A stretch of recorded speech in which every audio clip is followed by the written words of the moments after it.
丑雌性为了怀上孩子，每晚都给自己下药，直到如愿以偿将雄性绑来山洞，并成功揣上了7个崽。就在他得意洋洋时，雄性们将他做的丑事曝光，女人因此挺着大肚子被流放。而沈岩刚穿过来时，正是快要生产之际，可原主已经饿了2天肚子，要是再不补充能量，别说生崽了，他自己要先交代在这。突然前面传来哼哼声，沈岩扒开叶子一看，是一只小山猪正在睡觉。女人瞬间双眼放光，抓到这只猪，今晚就能饱餐一顿。然而没等他靠近，小山猪像是有感应般醒了。女人可不想到手的鸭子就这么飞了，于是立马追了上去，结果没跑2步，直接掉进了一个洞穴里，肚子还疼了起来。不好，这是要生了。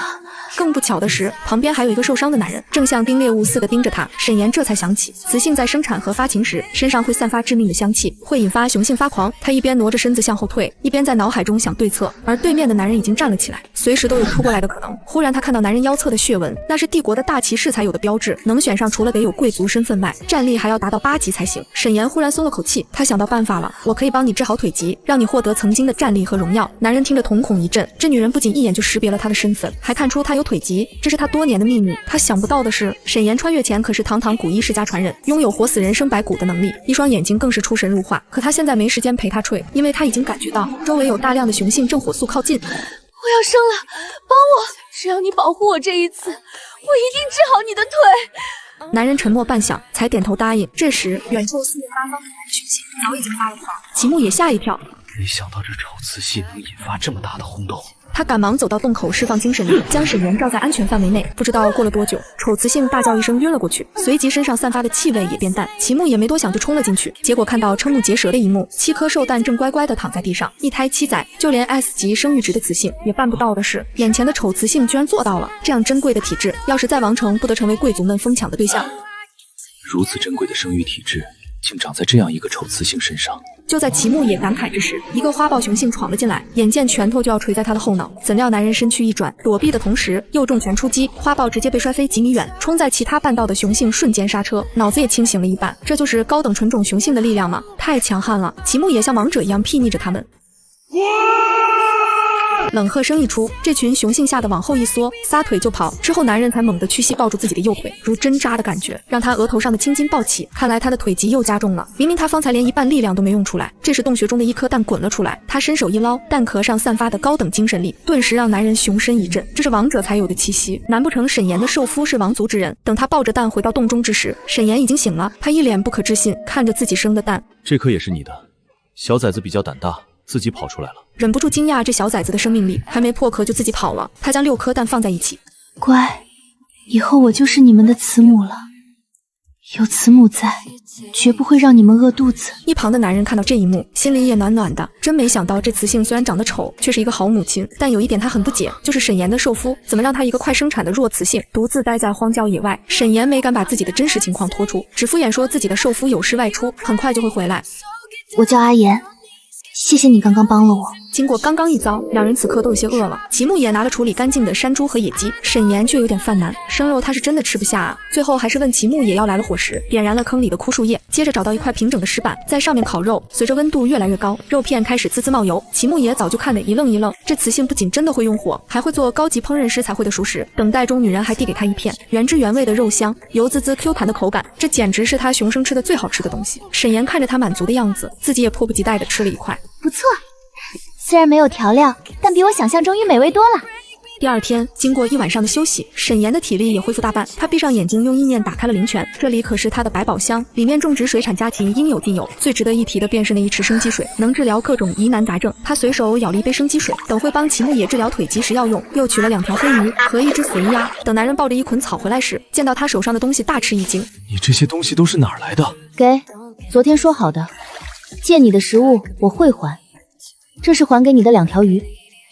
吃完饭我就帮你医腿。齐木也瞬间转移的注意力，立马开始打下手帮忙。只是两人都没想到，他们烤鱼的香味引来了其他兽人。几个灰熊性馋的直流哈喇子，站在洞外大声叫嚣。他们打了一早上的猎，连个兔子毛都没看见，正愁不知道回去如何向此主交代，就有现成的食物送上门来了。齐木也看出了几人的意图，熊眼一眯：你们是想抢食物？兽神有规定，凡是兽氏大陆的雄性，不能强取其他兽洞中的食物。你们这样做，不怕被兽神惩罚？和自己的词主嫌弃吗？几个灰熊雄性被说的脸上有些挂不住，可词主说了，要是今天他们还带不回食物，词主就要找新兽夫不和他们躺了，所以这食物他们是抢定了。身为雄性居然要抢别人的食物，你们还配当熊吗？他一眼就认出来，这几人便是熊娇娇的兽夫。熊娇娇昨天还抢了他一条黑鱼，正愁没地方报仇呢。而齐木也听说了这件事，当下边给了为首之人一拳，那雄性直接被震飞10米远，重重的砸在地上。旁边的其他熊早就吓得瑟瑟发抖。齐木也眼神一寒，身上释放高等雄性的威压。后再敢欺负他，就是死！看着几人屁滚尿流逃跑，沈岩眼睛亮了亮，这下近期应该没人再找他麻烦了。吃完饭后，沈岩让齐木也喝下生鸡水，便开始给他治腿，拖得只剩个摇裤的男人，脸红的能逼出血。沈岩选好手里的银针，猛地对准穴位，扎进了关节之中。齐木也顿时闷哼一声，细长的银针穿过了他的膝盖，却没有一滴血，这是怎么做到的？然而他来不及多问，便昏厥过去。2个小时后，男人在悠悠转醒，右腿那股钻心刺骨的痛竟然消失了，取而代之的是一种酸麻感。沈岩看够了，轻咳一声，醒了，有没有感觉轻松一点？齐木也过神，他现在何止是轻松，简直感觉舒服极了。沈岩从他的表情看出了答案，拔完最后一根针站了起来。好了，可以穿裤子了。男人这才反应过来，自己还光着钩子，连忙将裤子捞起来，嗖的一下，直接消失在洞口。沈岩抱着蛋回到自己的洞穴，看着狭小潮湿的空间，他打定主意，必须在幼崽破壳前找到更适合他们居住的地方。就在他思索时，手下的蛋猛地动一下，咔嚓，蛋壳破了，一只小金狮冒了出来。子母，大宝，这是他生的崽，软乎乎的小肉球靠在他的怀里，小脑袋拱了又拱。大宝终于见到你了，子母身上好香香，大宝喜欢欢。沈岩的心都要被融化了，原来这就是做母亲的感觉。看来剩下的6只估计都是小金狮了。大宝，以后你就叫金耀好不好？小家伙一边泛着困意，一边提着力气回应他，只是没一会就窝在他怀里睡着了。沈岩看着心里暖暖的，忍不住抱着猛吸了一口，真是越看越喜欢。然而甜蜜没2秒，就听到外面传来吼叫声。他轻轻把大宝放在软草垫上，一走出去就看见熊娇娇正叉腰破口大骂：哟，你个丑八怪还敢出来呀？你的崽呢？该不会刚生就夭折了吧？刚吃了屎吗？嘴这么臭。熊娇娇瞪大眼睛，她没听错吧？这丑雌性竟然还敢还嘴！昨天挨过打的兽夫，害怕等会又挨一顿，在一旁使劲的拉他。一个丑雌性而已，至于怕成这样？熊大给我砸了他的洞。这熊大长得人高马大的，沈岩还是第一次见到他。看着男人一步步靠近，他握紧了手中的银针。他的大宝还在睡觉，还有其他的6个崽。只要这熊大敢轻举妄动，他一定让他见阎王。而电光火时间，一道金黄色身影冲了出来。坏蛋，不准伤害我子母！熊大被小金狮的尖牙咬痛，他脚下用力，小金狮断了线的风筝瞬间飞了出去。大宝，沈岩整颗心都卡在了嗓子眼里。大宝才刚出壳，怎么受得住这样的伤害？就在他以为大宝会被摔成泥时，齐木也从天而降接住了小家伙。沈岩立马冲了过去，将他放在腿上检查，结果刚一碰到肋骨时，大宝就疼得嗷嗷叫。沈岩摸着那根断掉的肋骨，心疼得无法呼吸。而一旁的齐木也同样的生气，竟然对刚出生的幼崽下此毒手，他要让他们后悔。这时熊娇娇却不知死活的泛起花痴，甚至当着自己受夫的面就开始搔首弄姿，只要你跟了我，我可以把部落里最好的位置给你，每个月让你躺5天咋样？哪知从头到尾，齐木也连个眼神都没有给他。凭你也配？话落的同时，熊大也发出杀猪般的惨叫，他的手刚刚被捏烂了。熊娇娇吓得瞪大眼睛，这一幕反转的实在太快，其他几个兽夫全都吓傻了，拖着晕倒的熊大光速跑了。而沈岩的注意力全在大宝身上，直接打开灵泉取了生鸡水，给大宝灌进去。等小家伙的呼吸平稳下来，他才松了口气，转过头对着洞外的男人大喊：别让他们跑了，伤了我的崽子，我定要1000倍讨回来！齐木也转身冲了过去，挡住了熊娇娇几人的去路。熊娇娇吓得一颤。沈岩，你要干什么？不就是伤了你的崽子，大不了你把我崽子打一顿出气不就行了？沈岩没想到这样卑劣的雌性也配做母亲，没等熊娇娇反应，便一针扎进了熊娇娇的风池穴，下一秒就听见女人的猪叫：怎么黑了？我的眼睛怎么看不见了？熊娇娇，我倒要看看，没了这眼睛，你还怎么在这山里作威作福？沈岩身上散发的狠意，就连一旁的齐木也都颤了颤。他还是首次在一个雌性身上感受到王者般的威慑力。等2人再次回到洞中，他才忍不住开口：阿言，跟我住一起吧。不是，不是，我的意思是，我那里大宽敞，更适合你和幼崽生活。沈岩可不管他什么意思，这个男人已经救了他2次，今天要不是他，他的大宝此刻都不知道还在不在。谢谢你，齐月幽。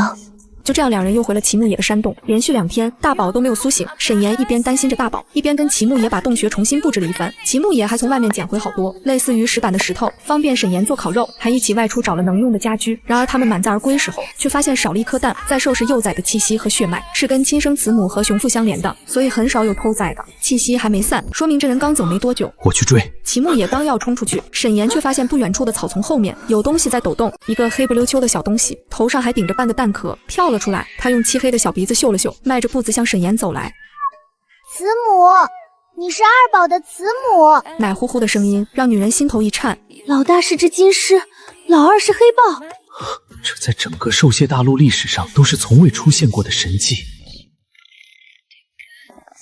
慈母好香香，二宝喜欢，二宝要慈母抱抱。慈母还以为你被坏人抱跑了，幸好你没事。二宝也不知道，好像是有人把二宝抱了出来，还给二宝传来好温暖的气息，然后二宝就破壳啦。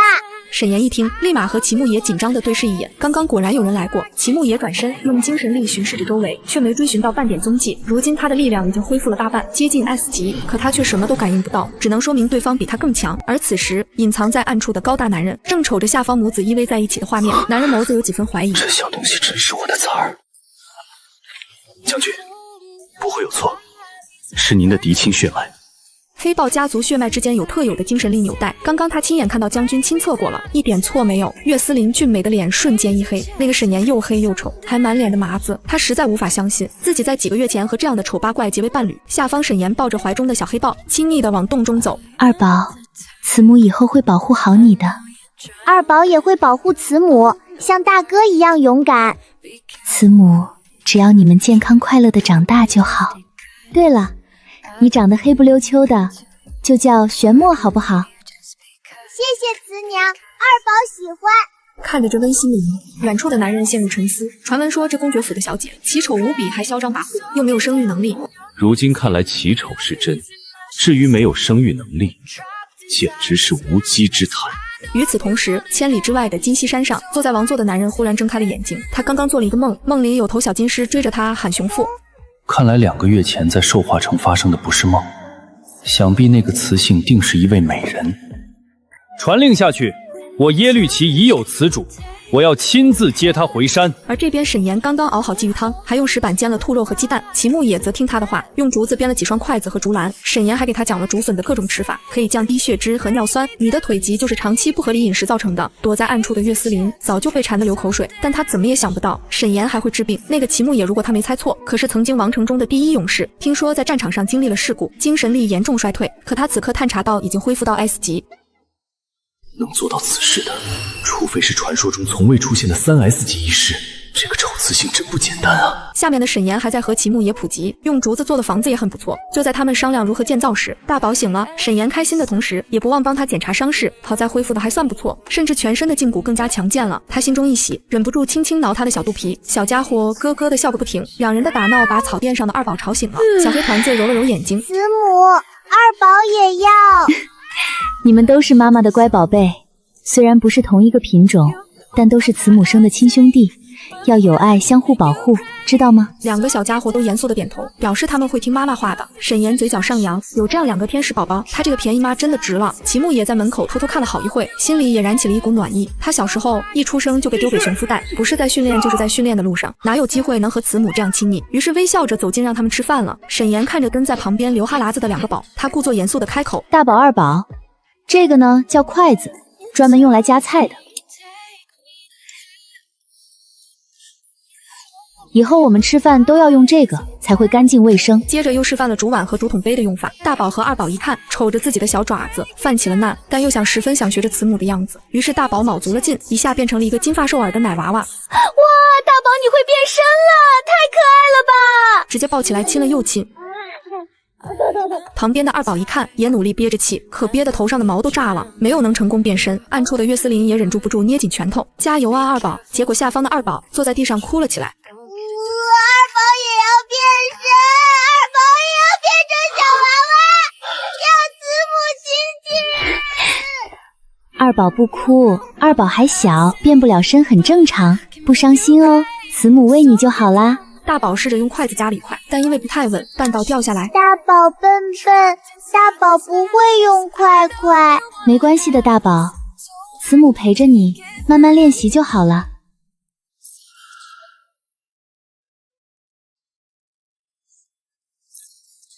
哇塞，慈母做的肉肉好香香。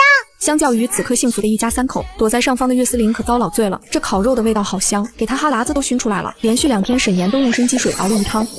相信不出3日，我皮肤里的黑色素和黑斑就会彻底消失。怀着期待的心情，抱着2个宝早早就睡下了。可梦里他出现在一个蔚蓝色的宫殿里，一个蓝色长发的男人一把将他拽进怀里。抓到你了，宝贝。沈岩全身好似被电流划过，忍不住站立一下，这真实的简直不像是梦。就在2人准备更进一步时，沈岩被人叫醒了，取而代之的是齐木野炙热的目光。阿言，你怎么了？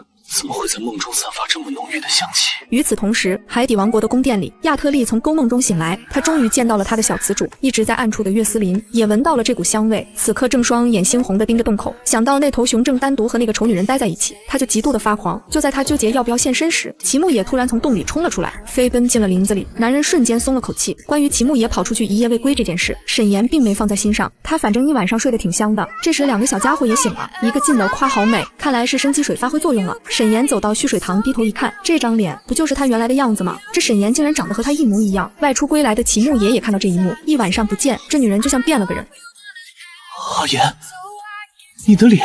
沈岩眸光一转，一脸的委屈样子。家里之前给我联姻的7个首富，我都看不上，于是特意扮丑。没想到那几个男人果然都是见色眼开的家伙，一个个都闹着和我退婚。我将计就计，把那群渣男甩了。感情这女人故意扮丑，就是为了甩了他们。得亏那日他没答应公爵府的退婚，不然还真上了这个坏女人的当。更让他生气的是，自己的儿子还叫那头熊做阿父，要不是手下拦着他，他非要去把那小子揍一顿不可。阿言，我可以吗？沈岩眨了眨眼。孩子喜欢你，你自己看着办。齐木也瞬间有了信心。以后我就是你们的阿父。阿父会像慈娘一样保护你们的。沈岩嘴角一勾，男人到手了，这下他和孩子也算有保障了。沈岩开心了，但暗处的岳思琳却心塞了，自己的儿子叫别人爹，自己的老婆快被人抢走了。不行，我要想点办法把那家伙弄走。此刻的齐木也还沉浸在当爹的喜悦里，丝毫不知道他的美好生活马上就要破碎。2天后，4个蛋壳都出现了裂痕，其中一个破了一块，一个红角黑色鳞片的东西爬了出来，看向沈岩时还带着几分冰冷的肃杀之气，给沈岩吓了一跳。这是蛟龙。他怀中的2个小宝感受到母亲的害怕，瞬间有了应激反应，对着地上的小蛟龙龇牙，这让小蛟龙原本往前爬的动作一顿，它红色的瞳孔转了转，随后变成了一个魔发赤瞳的精致奶娃。沈岩目瞪口呆，这娃刚破壳就能变身，这也太聪明了吧！蛟龙奶娃面无表情，只是冷冷地吐出2个字：抱我。见他没有动作，小蛟龙扫了一眼他怀里的2宝，眼里满是不屑和藐视。这是一个小奶娃该有的眼神吗？抱我。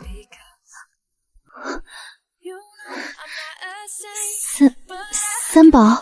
蛟龙张着小胳膊保持着动作，好似只会说这句话抱，那小模样就像是在下命令。沈岩咽了咽口水，感觉拗不过他，管他聋不聋呢，亲生的亲生的。他缓缓蹲下准备伸手，结果2宝哇的一声大哭起来。慈母不要抱这个怪物，2宝怕怕。小蛟龙瞬间瞳孔一竖，目光冷冷地定在2宝身上，这一眼吓得2宝哭得更大声了。慈母，大宝也怕怕。女人此刻才意识到问题的严重性，她身为一个母亲，怎么能害怕自己的孩子呢？其他兄弟也会趁此孤立她。她深吸一口气，赶忙哄着2个小家伙：大宝、2宝不要怕，他是你们的3弟，是一条小楼龙，就像你们2个一样，是不同的品种。大宝作为哥哥，第一个站了下来，表示自己以后也会保护3宝的。2宝见大哥都那样说了，自己也忍着眼泪有样学样。沈岩欣慰地摸了摸2宝的头，然后对小蛟龙伸出了手：3宝来，慈母抱。沈岩刚接触到，不由得一颤，孩子天生体寒，怎么这么凉？3宝冷不冷？不。正当沈岩心酸时，另一个蛋壳都破开了，火红色的小雪狼爬了出来。你就是我的慈母，快点抱我！这让怀里的小蛟龙不乐意了，盯着地上的小雪狼说 no。小雪狼也目光一狠，不行，就抱我！两人仿佛马上就要打起来。大宝和二宝在一旁大气都不敢出。这时另外2个蛋也发出了破裂响声，同时跳出一只小白虎和小白狐。沈岩人彻底麻了，完了，7个蛋，6个都是不同品种，这原主也太……他张大嘴巴说不出一句话，小白虎和小白狐却吵得不可开交，争论谁是哥哥谁是弟弟。明明是我的蛋壳先碎的，你欺负不利，我要告诉慈母。我本来就先出手，我的爪子先挨地。这时一只火红的绒球滚了过来，将2人分开。再吵我就把你们一人打一顿。沈岩看着这一幕，无奈地叹口气。你们非要争哥哥不来？行，来石头剪刀布吧。2个都是还没变身的毛绒崽子，想要石头剪刀就要变成人才行。2家伙一听，立马卯足了劲。小狐狸憋了半晌也没有成功，而小白虎集中精神力，一个白乎乎的奶娃娃瞬间光钩子坐在地上。耶，我赢了！我是五宝，我是哥哥。好在小狐狸是个愿赌服输的崽。好啦，过来慈母抱抱，抱了以后就不能打架了，要当乖宝宝知道吗？2个崽崽趴在慈母的怀中，都是一副幸福的模样，只有一旁的小血狼一脸委屈。慈母偏心，从破壳到现在一次都没有抱他。沈岩感觉到他的失落，一把将人捞过来。我们4宝生的漂亮不说，还香喷喷的，慈娘好喜欢哦。大家都围在沈岩旁边，好一个温馨的画面。沈岩挨个给孩子们取名，老4叫清冉，老5叫风息，老6叫福雪，所有孩子都有名字，唯独3宝还呆愣地看着他。他故意把他放在最后，相较于其他兄弟的热情，老3总是一副冷若冰霜的样子。他想让他永远记住这天。3宝，慈母希望你以后身似冰潭，心却赤诚，就叫赤炎好不好？小蛟龙在他怀里，眸子转了转，明显是听进去了。好，一下有了6个孩子。沈岩做梦都是笑着的，只是后半夜他做了一个奇怪的梦，梦到几个小崽子在一片树林里玩耍，5宝和6宝在一片空地上打闹。突然头顶的山坡上滚下一个落石，狠狠地压在2个宝身上，就连他的升级水也没有用。最后他永远失去了2个宝贝。沈岩睁开眼后还是难受的一颤一颤的，结果转头一看，5宝6宝正四仰八叉的睡在他旁边，这才松了口气。因为要造竹屋，一大早齐木也就去砍竹子了，而沈岩则是带着小家伙们去树林里采蘑菇。慈母，这种叫做蘑菇。2宝新奇的看着沈岩手里刚摘的一朵蘑菇，大宝变成了人参，也学着沈岩摘一朵。慈母，这蘑菇怎么长得像2宝的粑粑？粑粑也能吃？这个叫做松茸，看起来长得像粑粑，脏脏的，但可有营养了，吃起来也好吃。4宝听后指着旁边的几朵长相不一样的，那这个呢？慈母，这个这么丑也能吃吗？能吃，吃了以后会变得和它一样可爱哦。就这样，1人6崽在树林里欢乐地摘起了蘑菇。不一会，沈岩手里的篮子已经装满了，心里想着回到洞穴后一定要丢一些到灵泉里。将军，这些山菌子可都是有毒的，吃了会死兽的。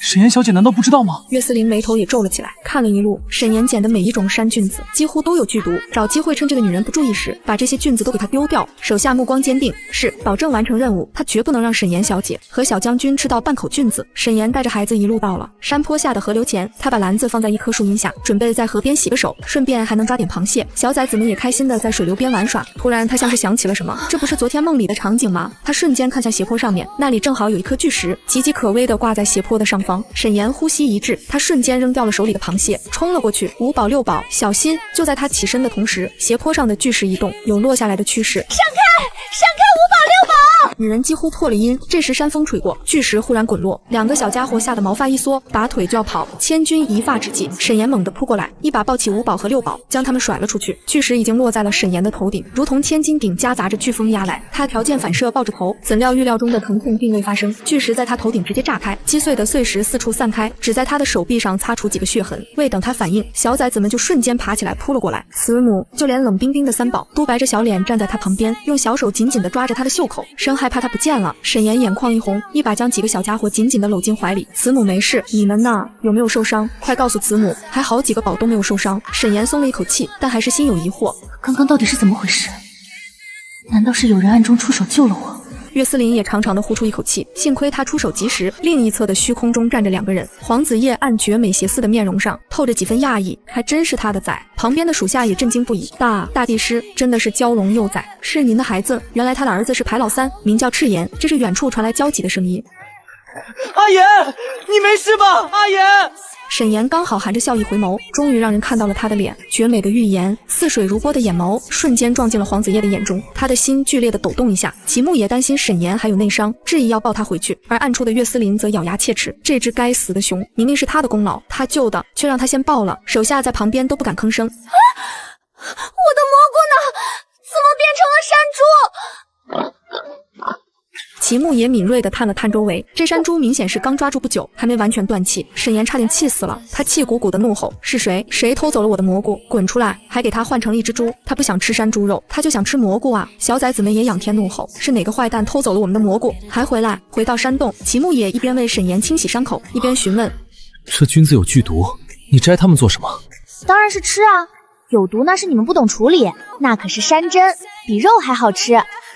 我本来还打算做小鸡炖蘑菇的，现在看来他之前做的梦是预知梦，而且他身边还有神秘力量在保护着他和孩子。齐木也认为是自己没有保护好沈岩，气得跑去砍竹子泄愤，并带回了3只肥硕可爱的竹鼠，想送给沈岩当宠物。怎料女人一开口便是：“这玩意不吃多浪费啊，那可是大补的东西。”这让3个男人同时惊掉了下巴。那些豪门小姐豪掷千金都难求的宠物，他居然拿来吃。接下来的操作更是看呆了众人。女人手法娴熟地给竹鼠一刀封喉，看到了吗？这竹鼠的内脏和骨头都有极高的药用价值。看，这个价值更大，泡酒喝能治疗高烧。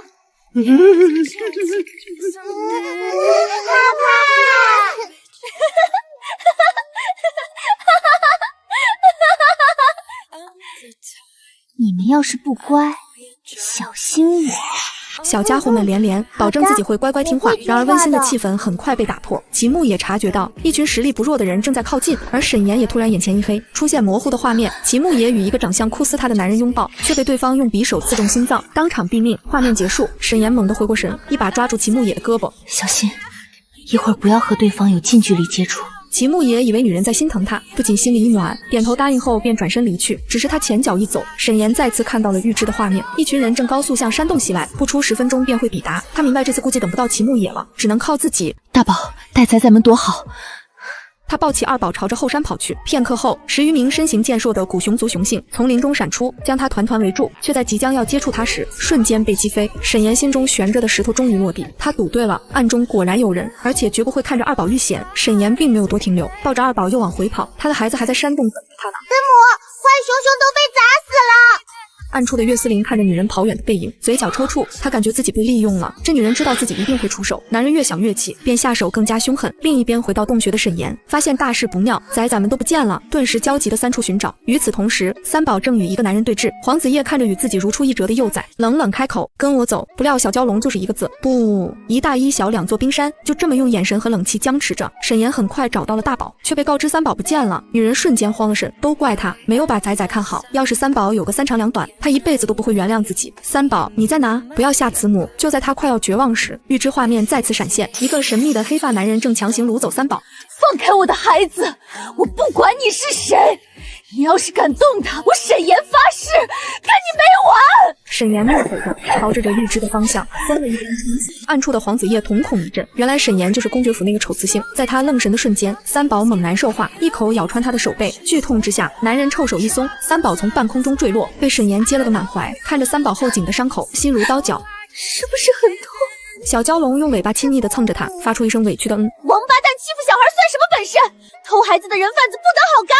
我已经记住你的背影了，下次让我见到，我一定弄死你！沈岩骂完仍不解气，抓起一块石头朝着预知中的方位砸过去，然后才抱着3宝转身离去。黄子夜额头上迅速鼓起一个大包，他捂着额头，心里却都是疑惑，这雌性怎么知道他的方向的？与此同时，齐木野已将所有敌人击溃，他没想到口口声声说着要接他回去的大哥，此次前来是为了灭口，甚至当初自己在战场出事，也是出自这个好大哥之手。我会带你回家族接受审判，当年战死的上万战士，我也会为他们讨回一个公道。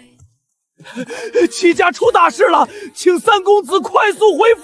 看着齐木野走远的背影，岳思林的下属笑得老奸巨猾。这下我们将军少了一个情敌。另一边沈岩也回到洞中，让他欣慰的是，面对3宝的蛟龙形态，其他幼崽没有丝毫恐惧，反而充满了天真的好奇。哇，3宝有鳞片！山洞里一片和谐的氛围，然而一波未平一波又起。七宝不见了！沈岩的心又一下提到了嗓子眼，是他让大宝将蛋藏在水下的。此刻除了焦急，他更多的是自责，留下一句在这里等我后，便毫不犹豫地跳进河水里。时间1分1秒过去，躲在暗处的岳思林和黄子叶都心急难耐。就在他们准备现身营救时，沈岩抱着女儿游出了水面，失而复得的感觉让他泪流满面。慈母，小七终于找到你了。听着女儿软糯的声音，沈岩心疼地将她紧紧抱住，一遍遍地安抚。岸边的其他幼崽们早已哭成一团，看到慈母安全归来，立刻扑上来紧紧抱住她，生怕再次失去母亲。在沈岩的安抚下，他们很快将目光转移到妹妹身上。这么漂亮的小美人鱼，一个个都看呆了。这时大宝愧疚地走上前：七宝，对不起，是哥哥没有保护好你。听着大宝的话，三宝也低下了头。照顾七宝的任务是慈母分配给他和大宝2个人的，可他偏偏被那个坏人带走了。想到这，三宝抬着一双肃杀的眸子，狠狠地瞪了虚空某个方向一眼。黄子叶原本还在震惊，沈岩生了7个不同的品种，不仅生出了他这稀有的蛟龙族幼崽，还把水下王族的人鱼幼崽都给生出来了。要知道，水下人鱼王族统领着整个水下王国，尊贵程度不亚于整个陆地的王族，结果又对上了自家儿子这狠辣怨恨的一眼。可要不是他，这小人鱼还不一定会出壳呢。人鱼幼崽需要遇水才会破壳，一直待在干燥的地方，能出壳才怪。这难道不算是他的功劳？而暗处的岳思林，除了震惊，更多的是后怕。要是这个女人真的出了什么事，他还找谁生2胎去？这个想法一出，岳思林不禁老脸一红。而下方的小七已经成了哥哥们的心头宝，小丫头被哄得咯咯直笑。沈岩看着自己笑颜如花的女儿，心里也甜蜜蜜的。七宝，慈母给你取名乐西，希望你一生越喜。七宝喜欢花，七宝就叫乐西，好听。得到了名字的小七开心的被沈岩抱着一起往洞穴的方向走，其他小崽子跟在身后，叽叽喳喳的好热闹。而就在沈岩走出这片空地时，深塘的深水之下，隐隐浮出了一双冰蓝色的眸子。乐西这个名字取得不错，不仅他的女儿满意，他也满意。没想到他的小雌主竟然生活在这荒山野岭，还为他生下了一个女儿。刚刚还为了他的女儿奋不顾身的跳下水中，差点命丧水底。要不是他及时在水中为他渡了些水养，他怕是长眠于此了。看来他是得好好感谢他。只是他眼睛扫了一下四周，不过既然这2人迟迟不敢现身，那可就别怪我后来者当上了。而暗处的黄子叶和岳思林看着沈岩走远，原本都欲转身离开，突然感受到一股强悍的气息，2人几乎同时看向了那处深塘，可叹息后却发现什么人都没有。真是越来越有意思了。沈岩一路走回洞穴处后，整个人傻在了原地，小崽子们也都看愣神了，张着大嘴。这就是竹屋啊，好大大！是古熊阿父回来了吗？一群小崽子们开心地往里面冲去，绕着面前绿茵茵的建筑到处找司木野。然而沈岩却感知到这是其他陌生雄性留下的气息，所以这竹屋不是司木野建的。但谁建的不重要，重要的是他和孩子们有栖身之所了。既然有人喜欢背后做好事，那他就享受就行了。折腾了一天，沈岩准备为孩子们做一顿丰盛的大餐，庆祝女儿的到来。而此时已经来了有1日的耶律齐，隐在暗处，金色的长发随风微动，看着自己亲手搭建的竹屋，他满意的点头。本王搭建的竹屋怎么样？身后的3个手下累得气喘吁吁。王啊，这竹屋你只出了1/10的力，其余都是我们3个搭的，你怎么好意思说的？明明人家那司木也都走了几里路了，你还非要现身，威逼利诱的要了人家建造竹屋的图纸，还急匆匆的跑回来，急切的想把竹屋给阿颜姑娘建好，讨人家的欢心。结果要讨欢心的是王，苦的却是我们。耶律齐已经在心里幻想和沈岩举行盛大婚礼时万人来贺的盛景了。然而他并不知道，未来他是被打脸最惨、追妻路最漫长的一个。沈岩中午准备做个土豆焖煮薯，然而当他去蓄水池洗土豆时，再次愣住了，池中竟然冒出了一条鳞片绚丽、五彩斑斓的海鱼。沈岩当即就笑了，逗我呢？淡水塘里出现了一条海鱼，这合理吗？那鱼在水里也仰着头和他对视，甚至身上的鳞片还一点点的泛起了红潮。亚克力为了接近沈岩，所以直接把自己变成了一只鱼。他心跳加速，还稍稍的对着沈岩吐出来一个泡泡，试图讨他的欢心。而沈岩整个人都麻了，拿起手里的土豆就对着他的脑门砸了下来。下一秒，海鱼鱼肚皮一翻，就浮在了水面上。厉害啊！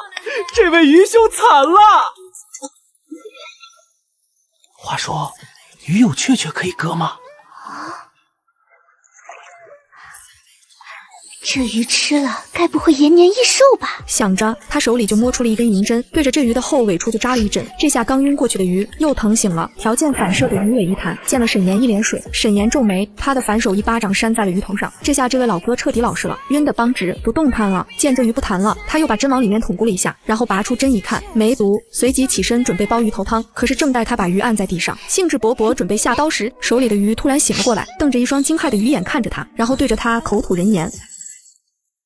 你要吃我？那难以置信的语气，炸得沈岩头皮发麻。我天！他一把甩飞了手里的鱼，跑出了几米，那鱼被甩出了抛物线，狠狠地掉进了水塘里，激起了水花。沈岩站在原地，大口大口的呼吸，瞅着水塘，努力平复心情。幻觉，幻觉，一定是幻觉。他缓了一会，决定再走过去看看。结果走到水塘边，发现那鱼不见了。什么情况？他明明看到这鱼被甩回了水里啊！就在他千思不得其解时，小七来了，委屈巴巴地看着他，又看向他身后的水塘。慈母，不要杀那条漂亮鱼，先抱怕怕。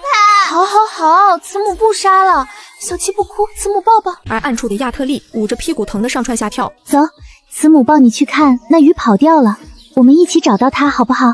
啊，终于要找我了吗？男人一听也顾不得揉屁股了，立马身影一闪，又钻进了水里。小七趴在沈岩的怀里，跟他站在了水塘边。沈岩指着水塘，你看鱼儿是不是不见了？怎料话说到一半，沈岩猛地顿住，那条鱼又出现在了水塘里。看他时眼神还带着几分幽怨，什么情况？他莫不是刚刚眼花了？这鱼怎么还玩闪现闪退呢？怀里的小七看着水里的鱼，顿时不哭了，抹了一把眼泪，蹲在水塘边瞅着水里的鱼。慈母，小七喜欢这条鱼，我们不要吃它好不好？这条鱼说它也喜欢我们，要一直陪着我们呢。水里的亚特利听着，感动欣慰地流出了鱼泪。是他太天真了，他把这女人放心上，可他却把她放刀上，还是自家闺女暖心，知道护着她。沈岩并不意外小七能听懂鱼话，毕竟他是人鱼族，天生可以跟这鱼沟通和共鸣，索性就答应了女儿的要求。暗处的黄子叶和岳思林敏锐地打量着小七和水里的鱼，他们猜到这人可能是小七的生父。待会儿趁没人，你下去试探一下那只鱼。沈岩哄好了小七，也没再管那条鱼，做了竹鼠焖土豆，又烤了一只鸭子和鱼，然后一家8口坐在竹屋里开饭。小家伙们吃的那叫一个香，笑声和香气从竹屋里传出来，勾得暗处的4个大男人直流口水。亚特利在水里揉着钩子，后悔的不得了。早知道直接现身，用美貌勾引他得了，那还用得着受这罪啊？他正想着，头顶就照下了一道阴影，对方直接拍了一巴掌。亚特利条件反射的反击，用小小的鱼尾拍出了巨大的水花，狠狠地砸在了上方的人身上。岳思林的手下被撞的后退几步，身上被泼了个落汤鸡，而水里的鱼瞬间就消失在了水塘里。暗处的岳思林一看，顿时瞪大眼睛。黄子叶也瞳孔一缩，看来他们没猜错，这条鱼果然不简单。两人随即身影一闪，耶律齐见暗处的人都开始动作，他也不例外，赶忙身影一闪也跟了上去。沈岩在竹屋里陪着孩子们吃饭，哪里知道外面已经腥风血雨飘起来了。因为庆祝小七的到来，沈岩从灵泉里取出了一瓶红酒，还拿出了几瓶饮料。他给孩子们一人倒了一点雪碧，给自己倒了红酒。来，宝宝们，干杯，庆祝我们的小七成功出壳！好耶！我们有妹妹啦！干杯！慈母，大宝可以自己睡，不用慈娘哄哄。慈母累累，大宝想让慈娘也休息，一起睡觉觉。这是我的第一个孩子啊，怎么会这么懂事？今天为了找三宝，大宝的脚都划伤了几道口子，还磨出了水泡。我当时就看见了，却因为忙着找三宝，忘了关心他。沈岩心里一酸，此刻只想抱着他。大宝，慈母给你揉揉吹吹，我的大宝今天受痛了，慈母好心疼。大宝从出壳到现在从没有哭过，一直都懂事的让人心疼，可此时却因为他这句话感动的落泪。沈岩摸着他的头，温柔地回望着他。慈母想告诉你，你虽然是哥哥，但同样是慈母为娘捧在手心里的宝宝。大宝在他怀里，心里的郁结之气就像是在这一刻被疏通了。他不仅是哥哥，也是慈母的宝宝，慈母也一样在意他爱他。他听着，心里既开心又幸福。大宝知道了，大宝再也不会一个人忍着了。大宝睡着了后，沈岩因为酒意没散，一时兴起，走出了院子，想在林子里透透气。却猛地对上一双暗青色的兽眸，好漂亮的九尾白狐，简直美得不像话。沈岩愣愣地看着他，而跟他对视的白狐抬腿就准备跑。沈岩一看他要跑，急了，赶忙追去。于是乎，他逃，他追，他插翅难飞。哪知酒劲上头的女人没跑2步就脚下一滑，向着斜坡滚了下去。本以为这次真要饮恨西北了，却跌进了一个温凉的怀中。男人护着她，停靠在了一棵大树上。沈岩被他身上的香气迷住了，借着月光缓缓地抬头。我的个老天爷啊，好美的一张脸，还扣着他的下巴，猛地一拽，附在了他的唇上。涂山南顿时忘记了呼吸，他脑袋炸响，电流一丝丝划过，而暗处的几个手下下巴就要惊掉了。一向不准人靠近3尺之内的少主，竟然就这么被这雌性啃了！完了！这雌性怕是要嘎在少主手里。可等了半晌也没见少主动手。原来涂山南在沈岩凑上来的瞬间就认出那是2个月前在兽化城夺他清白的雌性，他大手瞬间掐住了他纤细的腰肢，准备夺回主动权。怎料下一秒怀中就传来均匀的呼吸声。是的，沈岩睡着了，在招惹了别人后自己扯上了。涂山南喉咙干哑了一瞬，一把打横抱起了怀里的小女人，身影消失在了这半山腰。下一秒闪现到了竹屋前，可刚走2步就被人拦住了去路。4个修长尊贵的身影将他齐齐地围在了中间，挡住了他的去路。男人们身上的气势像是刚打过架一样，戾气很重。放开他！黄子夜一头墨发飞舞，一双暗红色的眸子已紧紧地盯着涂山南手里的女人，而耶律齐周身环绕着金色流光，像是要随时跟涂山南拼命。你们跟我打来打去，没想到倒是让这人捡了便宜，这到底该怪谁？岳思林冷冷地扫了亚特利一眼，对着涂山南暴怒：我让你放开他！相比较其他3个，岳思林是越想越气。刚刚4个爹已经在森林里打了一场了，几个来来回回下来，谁也没占到谁的便宜。他们倒是打得热火朝天，家却被这个小白脸偷了，还真是螳螂捕蝉，狐狸在后。他越想越气，拳头直接挥了过去，可涂山南却轻松避开，一边护着怀中的人，一边云淡风轻的开口：他睡得香甜，你们就不怕把他伤到或吵醒吗？没人来摸摸。温热无骨的小手就这样搭在了涂山南的胸口，而其余的4人瞬间僵住了，眼睛弯了又弯，只有白某人一脸享受的样子，还故意对其他4人露出一副挑衅的笑。你们看，是他喜欢摸我，不愿意放手的。你要不要脸？明明是你抱着他，身为一个雄性，随便跟雌性接触，不觉得害臊吗？无碍，大不了让他给我负责就是了，让他做我未来的雌主便好。反正清白已经给了他了，他这辈子不可能再有第2个女人。你未来的雌主，你经过阿言姑娘同意了吗？原来这女人叫阿言啊！岳思林懒得再啰嗦，他提议用雄性的方式解决，堂堂正正打一架。可涂山南却不为所动。爱打架是你们喜欢的解决方式，但我不喜欢。我喜欢用这儿。少主实在太美了，太给力了，简直艳压群芳。几位与其在这里背着他打架，我倒觉得不如各凭本事，看谁能最先抱得美人归，怎么样？反正阿言姑娘已经诞下了本王的儿子，我已经是她名副其实的首富，本王只需要接她回去，办个举世许目的婚礼。涂山南一听，眉头微蹙，他竟然给别的雄性生了孩子，说的好像他没给我生儿子似的。他还给这只豹子生了孩子。是啊，谁不是呢？我也有一个女儿。涂山南的脸又沉了几分，3个了。他不自觉看向一旁的蛟龙男人，只见那冰冷的男人看小丑似的看着他，可这不屑的喝声不言而喻。涂山南顿时唇瓣失色了，他抱着沈岩的手，报复似的掐了他一把。感情他都给他们生了孩子。别闹，乖。这个坏女人夺了我的清白，还给这么多雄性生了孩子，还让我乖，想得美。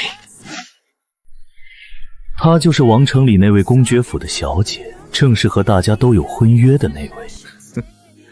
不过，貌似你们几位都解除婚约了吧？赶快回家确认，如果真的退婚了，务必给本王重新提亲。原主的联姻对象怎么都找了过来？就是因为他们，原主才会被流放，受尽了苦楚。怎么有脸来的？涂山南已经懒得去争论，他只知道这位沈岩小姐是他找了2个月的人。本以为他这辈子只能做个清心寡欲的太监，是沈岩让他知道什么才是真雄性，于是直接抱着人就回了竹屋。可是让他万万没想到的是，一进屋他就感受到了血缘气息。躺在那边地上的7个小崽子里，有一个竟是他的崽。那是我的血脉。这个男人怎么还不把我放下？就悄悄地掀开了一点眼皮，向上看了一眼，不料抱着他的涂山南刚好低头，与他来了个四目相对。沈岩吓得瞬间就闭上了眼，可一切已经晚了。男人低笑了一声，醒了，在我怀里睡得香吗？妖孽！涂山南见他身体紧绷了起来，嘴角缓缓勾起。要不今晚我一直抱着你睡怎么样？就当是感谢你当时在兽化城夺了我清白的回忆。轰，不是吧？这个男人也是他孩子的其中一个爹，该不会是来跟他抢孩子的吧？想到这，他警惕起来。然而男人却还在那喋喋不休。为了找你，我可是费了好大的力气。你说我如何惩罚你呢？只是话还没说完，整个人直挺挺的倒了过去。小样，还惩罚我？我还没告你非礼原主呢。啧啧，美得不像个男人，可惜啊，还是倒在了我的兽皮裙下。他瞅了一眼身后的7个小崽子，唯有六宝跟他的狐狸儿长得极为相像。看来这就是六宝的亲爹。外面的4人看着涂山南迟迟没有出来，几人开始焦急。岳思林捏着拳头，那狐狸怎么还不出来？属下也不知道啊。这只狐狸狡猾得很，该不会是在屋子里对那女人做什么吧？就在几人疯狂脑补时，沈岩手上拽着一只脚，一脸无语地拖着一个人走了出来。那人倒在地上，直挺挺的。路过主屋台阶时，那男的还狠狠地撞在了台阶上，连续3下发出了轻响。这下集体沉默了。亏我们还胡思乱想了半晌，没想到这狐狸立着进去，横着出来。少主，我们孙夫人心神不染的少主啊！沈岩一路把涂山南拖到山坡处，然后想也没想的就把男人踹了下去。给4人看的是又喜又怕，喜的是小狐狸没搞定女人，怕的是自己好像也费劲。沈岩抛完人后，大摇大摆的走回了竹屋，关门的时候还冲着虚空的方向扫了一眼，然后美美的去睡觉了。几人被他这一眼扫得有些心虚，都不自觉的撇开了眼。沈岩一觉睡美了，但涂山南却是顶着一头包醒来的，睁开眼时头昏脑胀。他只记得昨晚，他话还没说完就晕了过去，醒来就成了这样。他站起来手一挥，优雅的打了个响指，身上的衣袍顿时净白无尘，干净如初，然后迈步向竹屋走去。睡醒的沈岩一打开门，就被满院子的鲜花惊掉了下巴。野玫瑰、野百合、野芍药、粉月季摆满了他整个院子。他虽然震惊这些鲜花的来历，但还是被取悦了。他站在院中深深地吸了一口气，顺手摘了一朵粉月季，拿在手里爱不释手，真好闻。脸上荡起了浅浅的笑意，给暗处的4个男人看的眼睛都舍不得眨一下。岳思林心里窃喜，看来这次他赌对了，他真的喜欢花。看着他笑得这么开心，他也不自觉地裂开了嘴角。这时小崽子们也睡醒了，个个迈着小腿跑出来找女人。慈母2宝睡醒了，哇，好漂亮的花花，好香香，好闻闻。慈母7宝好喜欢这些花花，5宝也喜欢，好漂亮。涂山南看着从屋子冲出来的6宝，内心说不出的激动。我真的有孩子了，曾经不敢奢望的自私，此时就这么鲜活地出现在了我的眼中。啊，我们少主有孩子了！天啊，这么说少主没病，我们9尾白狐一族有希望了。少主，既然沈岩小姐连孩子都为您生了，这么珍贵的雌性，你得想办法获得她的欢心，尽快带她和小少主回狐族完婚才是啊。涂山南温润的脸上勾起浅浅的笑，看着院子里捧花的女人，即使昨晚被沈岩虐待了，他也没有丝毫怨气。本少主自有打算。沈岩喜欢这些花，用脚趾头想也知道是躲在暗处的几爷子送的。正当他一边欣赏着鲜花，一边做饭时，哪知天空又下起了花瓣雨。沈岩仰头，一片玫瑰花瓣正好掉在他脸上。哇，下花瓣雨了！花瓣怎么会从天上下下来？哇，好漂亮！几个小崽子兴奋地拍着手，沈岩也惊讶了一下，站起来正要好好欣赏一下，结果花瓣越下越密，就像是直接往下倒一样。更夸张的是，就在他疑惑时，一大桶的花瓣对着他砸了下来。啊！慈母小心！沈岩整个人被埋进了花瓣里，他嘴角抽了抽，什么玩意儿？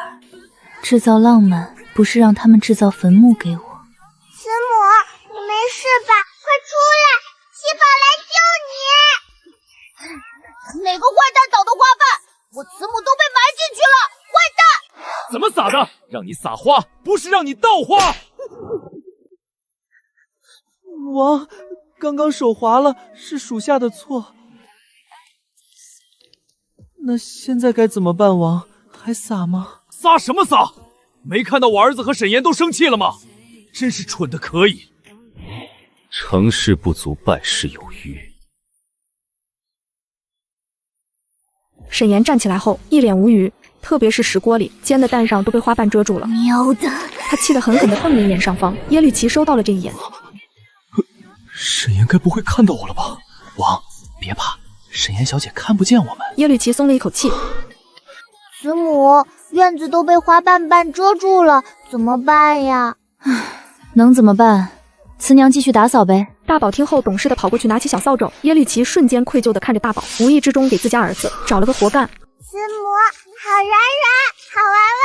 小家伙蓝色的头发在花瓣中衬托得像个人间精灵。我的女儿实在太可爱了，太好看了，沈岩太会生了，我好喜欢，好想亲亲抱抱举高高。皇子夜看着站在那里像个小冰块的三宝，眸光也柔和了几分了。100年了，蛟龙族终于迎来了第一个幼崽，这是部族唯一的新生命，集万千宠爱于一身。暗处各自的爹目光都聚集在自家儿子身上，越看越喜欢。沈岩瞅着这群小崽子，心下触动，走过去把小七抱在怀里转圈圈。我们西西喜欢啊，那慈娘等西西玩够了再打扫好不好？好，慈娘最好了，西西最爱慈娘了。慈母最好了，西西最爱慈娘了。七宝喜欢，那哥哥也不扫了，哥哥等七宝玩够再扫。七宝开心的从沈岩怀里跳下来，也香香的在大宝脸上亲了一口。耶，妹妹亲我了。旁边的几个小家伙一听，都跑过来，妹妹，我也要。二宝也要妹妹亲亲，五宝也要。沈岩坐在花瓣中，被孩子们围着，幸福极了。吃完饭后，沈岩刚拿起扫帚准备打扫，脚下猛地刮起了一阵风，瞬间把地上的花瓣卷走了。这下不用扫了，但也连着他人一起卷飞了啊！他整个人直接被挂在了大树上。沈岩吓得魂都要跳出来了，对着虚空怒吼：谁干的？这群鬼迷日眼的男人，找死吗？哪来的这个大风风？谁干的？谁吹的风欺负我慈母？五宝，别上来，你们就乖乖待在下面。谁让你使这么大的力？没想到蛟龙族的人不仅神秘，还很笨。大帝师，这谁知道沈岩小姐这么轻啊？不过，这正是您英雄救你的时候啊！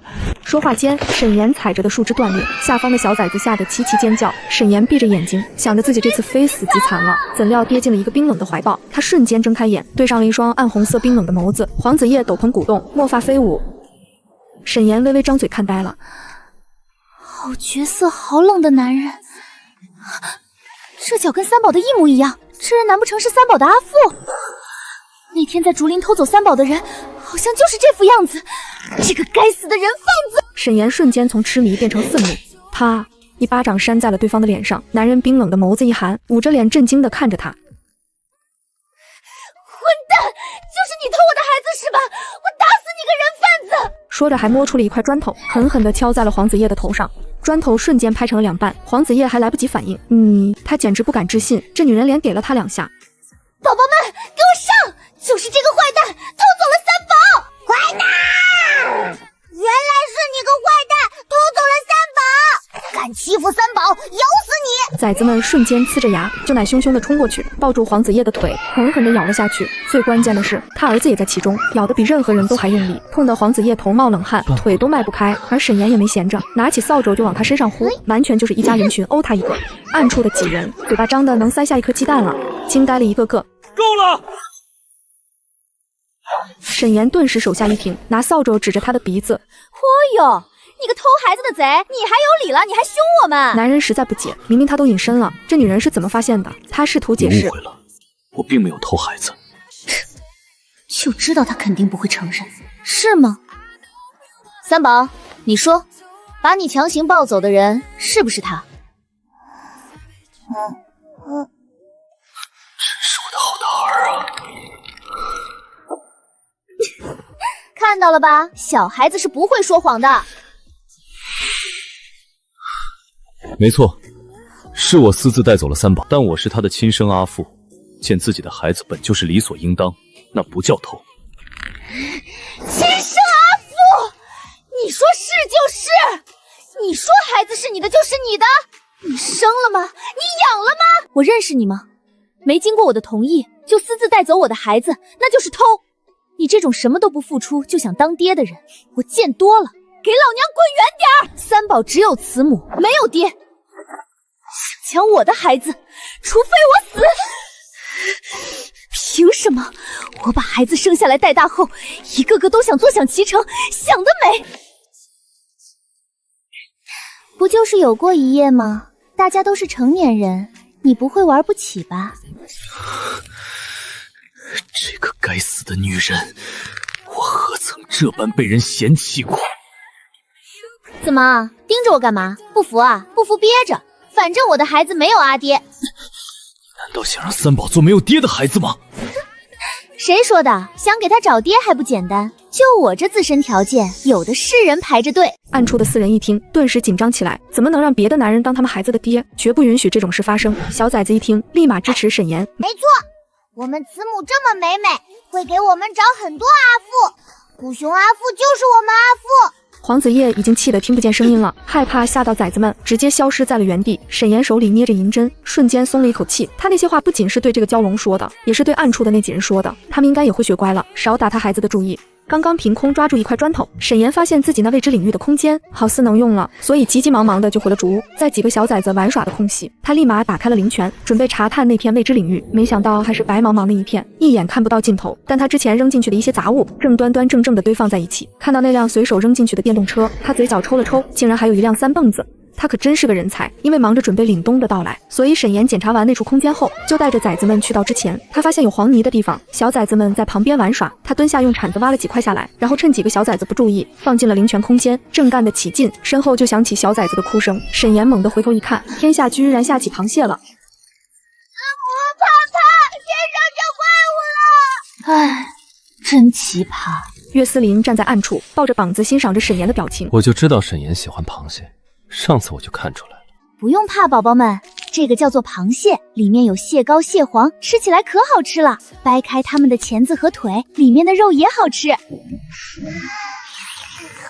走，慈母都捉回去，给你们清蒸蘸醋吃，再给你们油焖一个。这种最低级的扒蟹手，对我们来说连虫子都比不上，沈岩却要吃。沈岩用出来10提的篮子，把这些螃蟹都放在了篮子里，顺便还放了几个到了灵泉里。毕竟这些青蟹和梭子蟹个头还挺大，比他在之前看过的大多了。这个兽氏好处就是什么东西都长得大些，放些在灵泉，以后走哪都可以吃。回去的路上，小崽子们都开心地跑在前面，沈岩跟在后面，计划着回去搅拌黄泥糊墙的步骤。竹屋虽然结实，但是不保暖，必须得用黄泥和干草搅拌后糊一层，才能做到防寒防风的效果。他心里正想着为自己和小崽子打造出最完美的过冬房屋，眼前一黑，一个画面顿时出现在了他眼中。二宝和大宝蹦蹦跳跳的走到一棵大树下，而那棵大到10几人抱估计都抱不住。那树下的地面上突然出现了裂痕，如同地陷一样，两个小家伙顿时掉了下去，然后地面猛地又合上了，他连跳下去就都来不及。待画面消失，眼前瞬间恢复清明后，沈岩白着脸猛地看向前方蹦蹦跳跳的大宝、二宝。小家伙不足几米远的前方，一棵偌大的参天大树正立在那里，正是他画面里看到的那棵。快停下，宝宝们！不要过去！大宝、二宝，大宝！慈母，快点，你走得好慢。沈岩瞳孔一缩，好巧不巧，所有小崽子们刚好都站在了树下。别站在树下，快走开，离开那棵树！暗处的岳思林几人见沈岩突然这么惊慌，都皱眉看向树下。就在沈岩话音未落，几个小崽子脚下猛地一空，地面裂开了骇人的深壑，几个小崽瞬间大叫一声向下跌去。慈母！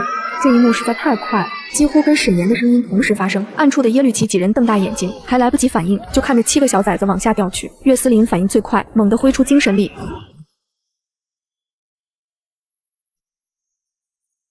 用藤蔓圈住了其中2个，而其他的已经来不及了。就在这千钧一发之际，沈岩猛地扑过来，手里掏出的大网一下子都住了掉下去的3个小崽子，猛地一甩，网里的3个小家伙被甩回了地面，而他的身子一滑，脱离了重心，向下跌去。所有人的心都飞了出来。挂在裂缝处下的大叫的6宝和7宝，也在同一时间被2道身影搂了回去。短短呼吸间，所有小崽子们都安全地回到了地面，只有沈岩向下坠去。沈岩看着上方安全的小崽子们，一颗心终于落地。慈母。我要慈母。声音越来越小，那缝隙眨眼间就彻底合上了，快得让人反应不及。但他还是看到有2道身影奋不顾身地从上方跃了下来，一切都陷入了静谧，只有风声在耳边响起。他什么都看不见了，只知道自己在不停地往下掉，温度也越来越低，连吸进鼻息的空气都是冰冷刺骨的。突然有什么东西一把抓住了他的腿，猛地往下一拽，他顿时惊恐，整个人狠狠地撞在了坚硬冰冷的盔甲上一样，顶得他后背生疼。沈岩心下一惊，他知道他已经落地了，只不过这身下有古怪，他迅速从空间取出了一个半丈长的扳手，砰的一下砸了过去。那东西好似吃痛往后面退了几步，趁这个间隙，他又瞬间拿出手电筒一照，妈呀，无数双幽绿色的树瞳散发着寒意，直直地盯着他。蜥蜴虽然长着类似于人脸，但是并没有完全蜕变，未完全进化为人的低等半化兽人，没有人性和灵智，骨子里只有动物的本能，只有对血肉的渴望和杀戮。他整个人都开始恐惧和害怕起来，而蜥蜴人被这强光一照，像是被惊扰，有一瞬的惊恐，齐齐向后缩了缩，但他胳膊上被抓伤的鲜血不停地滴落，让这群冷血的蜥蜴人又骚动起来。沈岩强行让自己镇定，踩在身后的石头上向后退去，在手电筒的照射下，他也只能看到1米以外的地方。他默数了3秒，转头就向着身后漆黑狭长的通道跑去。蜥蜴人一见强光撤去，一窝蜂地向他冲来，还发出了叮嘶。沈岩压根不敢往后看，只能拼命地跑，越过乱石堆砌的狭窄通道，钻进了一处泥潭。沈岩淌过深至脚踝处的稀泥，一路狂奔，身后的蜥蜴人在狭道处堵住了，对着他嘶叫，但还是有些钻了过来，向他冲开。他拼命地奔跑，眼看就要跑出这片泥塘，哪知他脚下一绊，整个人狠狠地摔在了地。这时，一个蜥蜴人瞬间向他扑来，巨大身躯就要压在他身上。沈岩瞳孔一缩，手中匕首在千钧一发时掏出来，狠狠地捅进了扑过来的蜥蜴人腹中。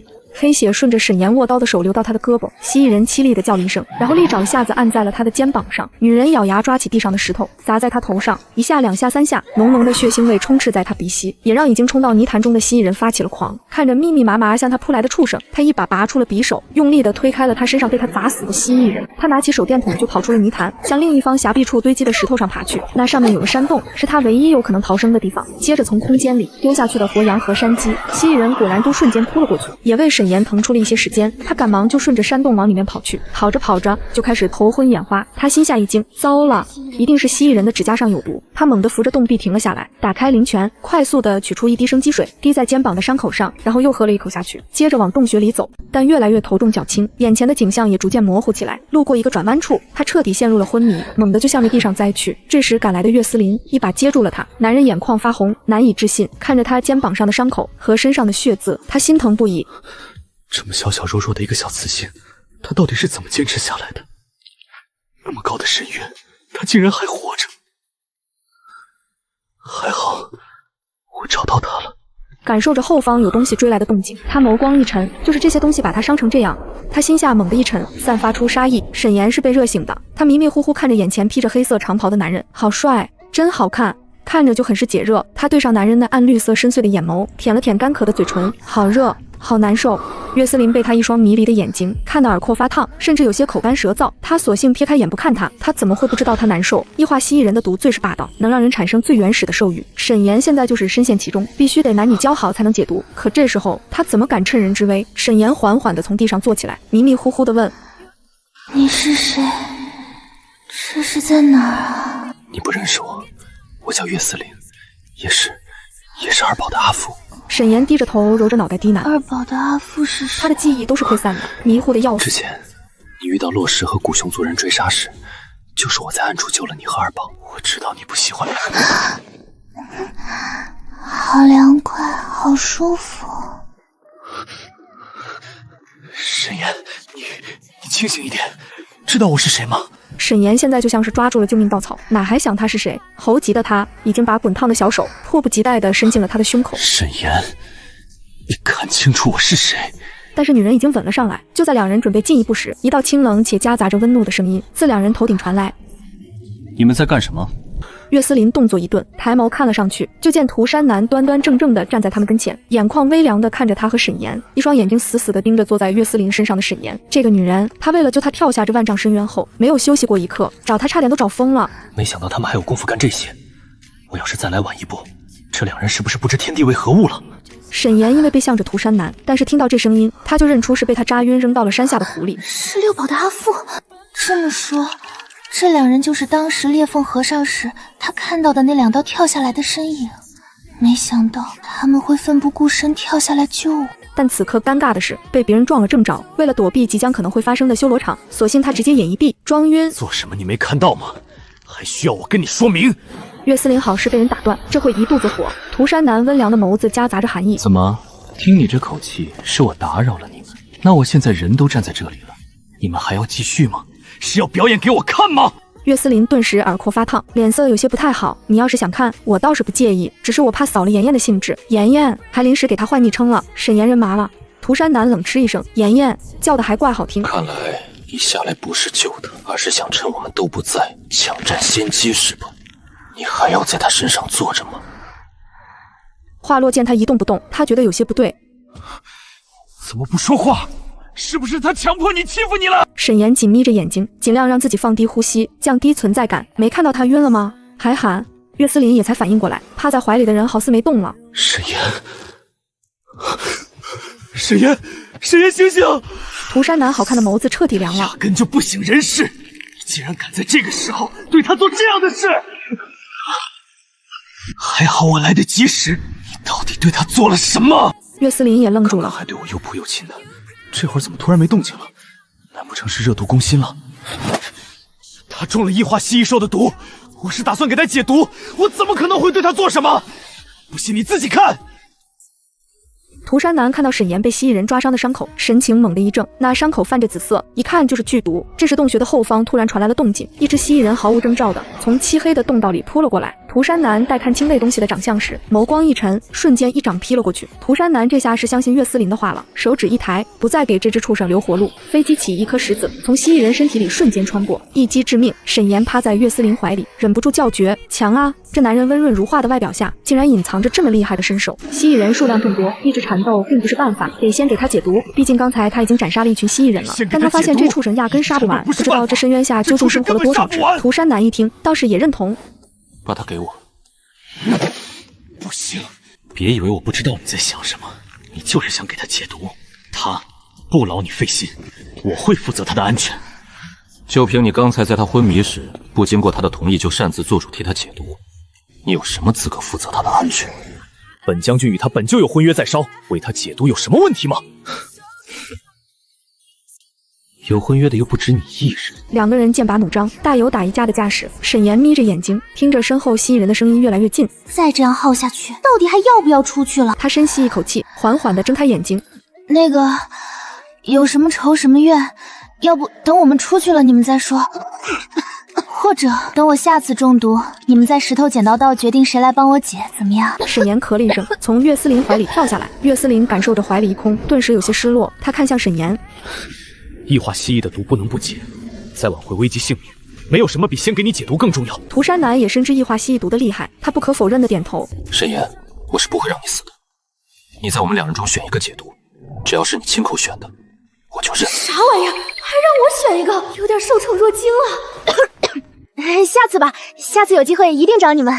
我毒已经清了，不用解了，还不快跑！别发愣了，蜥蜴人都追上来了。说着，他就率先往另一侧通道跑去。两人反应过来，立马跟上了他。沈岩掏出了手电筒，漆黑的洞穴瞬间通明。两人虽然很好奇，但也知道此刻不是问这个的时候。沈岩来到一个三岔路口，一时犯了难。涂山南观察着这里，我刚刚来时好像没路过这里。我也没见过有这个路口。沈岩站在3个路口中间没有动作，他早在那会跟蜥蜴人搏斗后，就发现这里的洞道如同迷宫，这里9转18弯，大长包小强。但我刚刚还是凭借着第6感和微弱的风向，顺着一个方向走，才遇到了岳思林。而这狐狸很明显也是从另一个方位通往这里与他们相遇，那说明刚才那个地方是个交汇点。那现在面前的3岔路中，就必定有一条是通往外面的路。走左边吧，我感觉走左边能出去。你的感觉能准吗？我倒觉得走右边更有胜算。别的不敢说，我们狐狸最擅长的就是找洞穴，对洞穴的转向和风向还是比较了解的。豹子，说一下你进来时周围的环境和情形。岳思林听着这声豹子，觉得很亲昵，他得意地瞅了一眼涂山南，说明自己来时的方向。我刚才探过左边的路，是死胡同。狐狸，说说你的。涂山南听他喊他狐狸，温润的面容上挂出了丝丝浅笑，然后得意地回看了岳思林一眼。我掉下来时是落在了一处崖壁上，下方是一处沼泽。我在那处耽误了些时间，然后在崖壁上找到了一处洞口，顺着洞口走了差不多半个时辰，就到了刚才我们汇合的地方。狐狸在洞道走了半个时辰，豹子走了1个时辰，无形之中等于说狐狸在沼泽处耽误了半个时辰。难不成他在那表处遇到了什么？耽误那么长时间，你该不会是掉到了沼泽里，出不来了吧？我那处通道怕也是回不去了。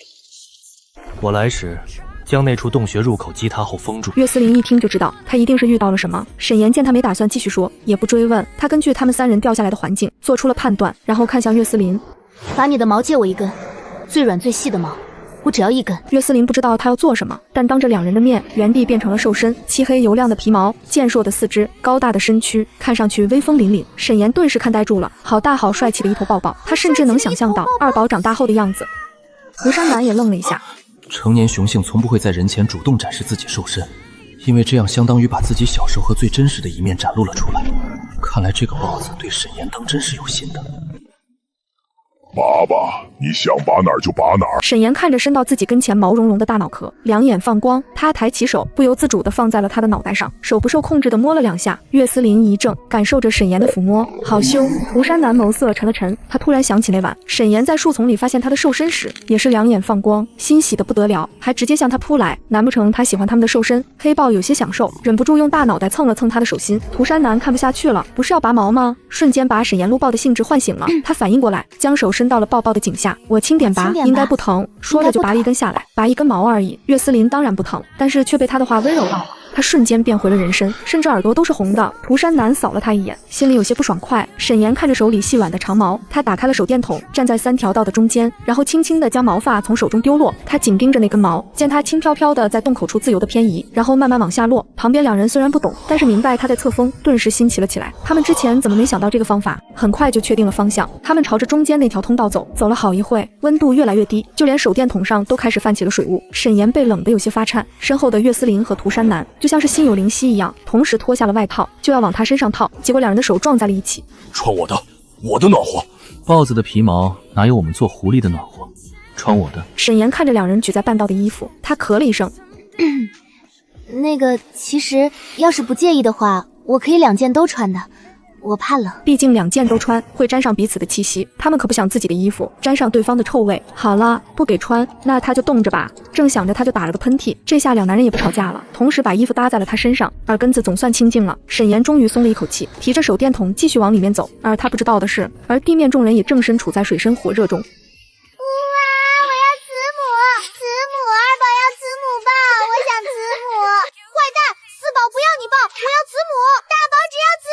哭声震天，就坐在那棵树下，足足坐了几个时辰，一步也不愿意离开。黄子叶、耶律齐和亚特利3人急得焦头烂额，2宝和6宝甚至都哭昏厥了过去。可偏偏2宝的阿父和6宝的阿父都跟着沈岩跳下了裂缝。如今他们3个男人照顾7个小崽子，简直束手无策。耶律齐拼命地抱着大宝，抓着他不让他用爪子刨土。小家伙想找回沈岩，爪子都刨出血了，还不愿意停下。看着地面被大宝和几个小家伙刨出了个大坑，耶律齐和属下都心疼不已。黄子叶站在一旁，派出去寻找沈岩的属下突然现身。大地师属下寻遍了整座山，还去到山下做了探查，丝毫没有探到沈岩小姐的气息。黄子叶听着眸色一沉，说不出来的一种难受和窒息感。他看着站在地上，眼泪一滴接着一滴，无声的往下落的3宝，心脏更难受了。他的孩子跟别的孩子不同，就算哭也不出声，连个表情都没有，只会控制不住情感，不停的落泪。黄子叶深吸一口气，开始在心里后悔，要是那会儿我没有一个人去到外面生闷气，他是不是就不会出事了？